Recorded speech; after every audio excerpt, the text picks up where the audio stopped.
Hey, Brandon here from Life's Secret Sauce, where we teach young, motivated professionals the skills we should have learned in school, like how to tell stories, walk up and talk to people, and be engaging, read body language, rather than things like calculus. Because I don't know about you, but I don't think that I've taken a derivative of anything in years.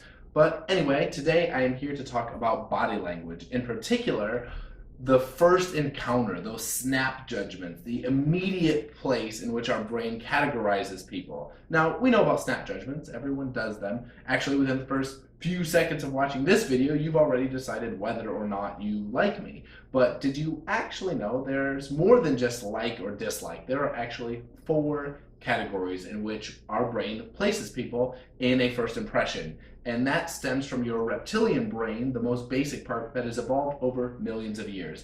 These 4 categories cross all nations, all languages, all cultures, because it is literally evolutionary. So listen up, class is in session.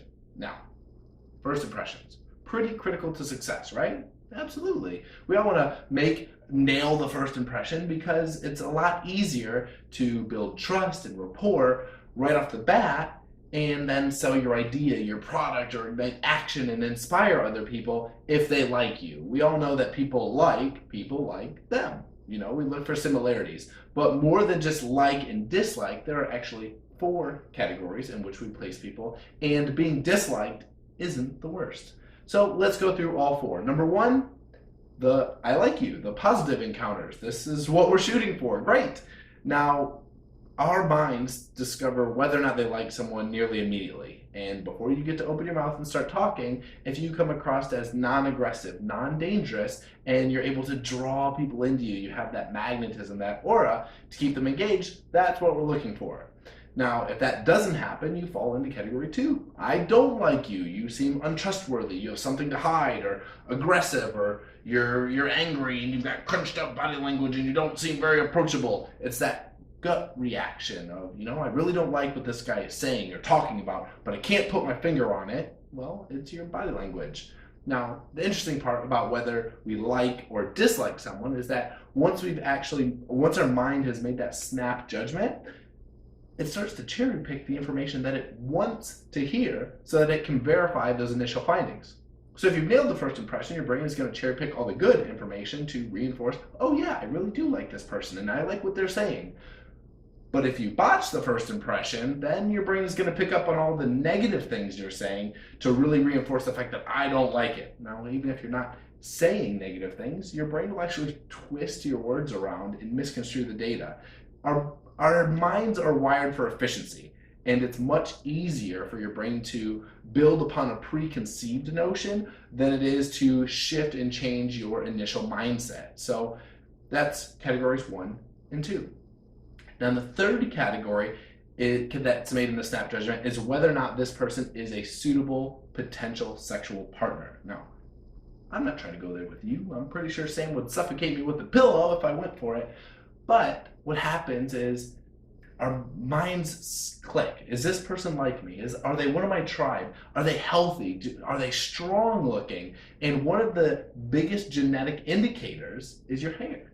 Is it shiny? That means, do you have a good diet? Do you have healthy minerals that you're consuming? Ladies, you've always wondered where the magical hair flip came from? You can just blame it on evolution. And finally, the 4th category, and this is the one that you do not want to fall into, no matter what, the worst, which is indifference. Now, because if you fall into that category, once you start talking, your brain doesn't cherry pick any information. It just hears wah, wah, wah. Because the other person is checked out. They've moved on, they're not paying attention to what you have to say. And out of the 4 categories, what do you think is the default?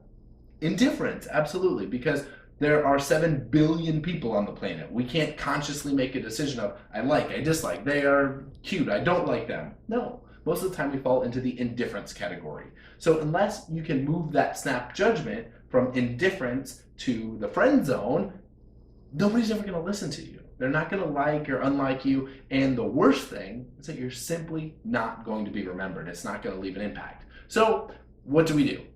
Well, we've got to make sure that we're giving the proper signals, the body language, so that your primitive brain places you in that friend zone. So it has the opportunity to cherry pick good information so that they do like you, but they can't really know why. They don't understand why.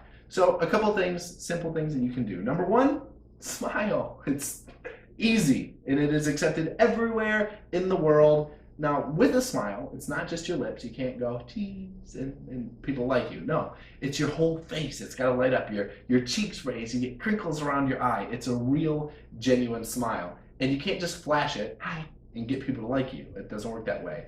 A real smile grows. It builds. And if your brain flash sees like this half weird fake smile thing, it gets insufficient data. And if your brain gets insufficient data, it automatically puts it into the negative, the danger category where you don't want to be. So smile, but actually smile genuinely. Number two, eyebrows. They are key. If you've ever walked past someone and you don't know them, maybe you do know them, and you walk past and you do one of these, hey, how are you? It's so good to see you. And you do the big eyebrow. That's a universal symbol for recognition. And that's going to make the other person go, you know what? This guy recognizes me, but I'm not really sure where I know him from. It's all in the eyebrows. Number three, empty hands. You're not holding a weapon. You don't have a tool. It's not closed fist ready to knock somebody out. Open body language, palms up, approachable. Now, we've all heard about open body language. Well, where does that come from? When we used to walk on four legs, you think of animals, all of your guts, this inside part is covered. It's close to the ground. It's protected. And if you feel on the defense or uneasy, what do? We close up. We protect ourselves. Now, if you're not feeling the pressure, if you're not stressed, then we open up. We're approachable. We trust the other people. That's where the open body language stems from. Now, at this point, some people are going, you know what? Well, that's great. So you just smile at people and raise your eyebrows and show open and everyone's going to like you. Why can't I just be me? Why can't I be authentic or truthful or honest? Just build it and they'll come. They should like me. Well, that's BS. Because if you don't actively push people into the friend zone, if you were really authentic, if you were really your true self, and you didn't use any of these countermeasures, you would probably fall into the indifference category. Because honestly, do you wake up every day raring to go? Do you want to smile and meet and greet and shake hands with every stranger that you walk past? No. Do you want to put your life out there to be judged or criticized or thought about by somebody else? No. You probably just want to sit at home and eat some food and have a drink and watch Netflix. Hell, that's what I want to do half the time. But you've got to play the game because here's the reality.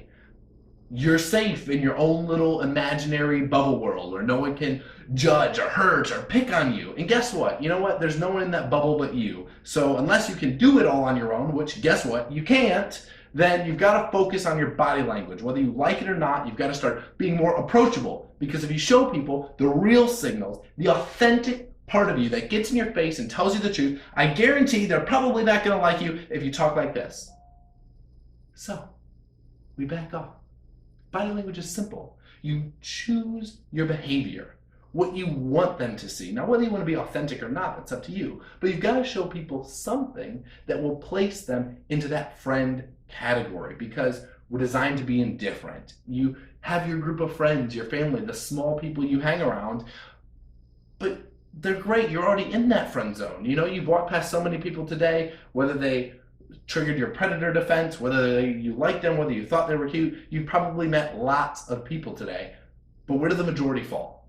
Indifferent. You don't remember them, they don't remember you, you just went on your way and that was it. And if you have a brilliant, life-changing idea for your family, your colleagues, your boss, or even the world, you're going to fall flat on your face if you fall into the indifferent category. So I'm challenging you. I want you to start being more authentic. Not just today, not tomorrow, but forever. Because if you don't start actively choosing behaviors that put you in a position where others will naturally and evolutionarily be pre-programmed to listen to you and like you, then you're going to miss out on the biggest and best opportunities in your life. If you don't start going up to people and performing and acting like they're your friend and that you've known them your entire life and asking about their life, their ideas, their friends, and act like you're listening, you'll miss out on life. You'll miss out on the best opportunities. So act anything other than indifferent to those around you. Even if it's indifference, That's where you don't want to be. That's the one that you don't want. So we can all be a little more inauthentic because it's not your innate abilities or skills or smarts or your position in life that defines you, that defines who you are. It's a conscious choice to approach each first impression and put your best foot forward. Rant over. That's all. That's body language. There are the four categories. Number one, friend zone. Number two, the non-friend zone. Number three, the Joey Tribbiani. How you doing? And then number four, indifference. And the one you really don't want to fall into is category number four, indifference, because you can change any of the other three.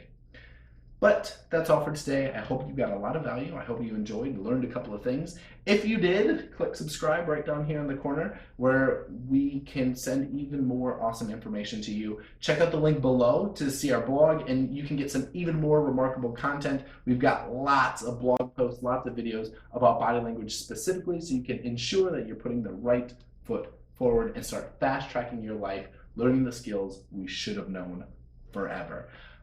That's all for today. Hope you enjoy. Until next time, ciao for now.